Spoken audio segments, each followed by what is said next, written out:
मी सय्यद निसार सय्यद अली, राहणार कडा, तालुका आष्टी, जिल्हा बीड। मी सदरील कलेक्टर साहेब यांना निवेदन दिलेलं आहे का मी 4/7/2025 रोजी कलेक्टर येथे अर्धनग्न उपोषणाला बसणार आहे।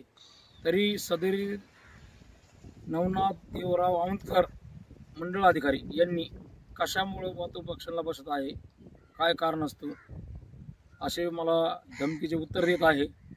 तरी मी आज सदरील आष्टी पोलीस स्टेशन येथे 27/6/2025 तक्रारी अर्ज दाखल केलेला असल्यामुळे तरी शासनाने याची गंभीरतेने माझी दखल घेऊन माझ्या अर्जाचा पूर्ण प्रतिसाद द्यावा ही मी शासनाकडे निवेदन देत आहे।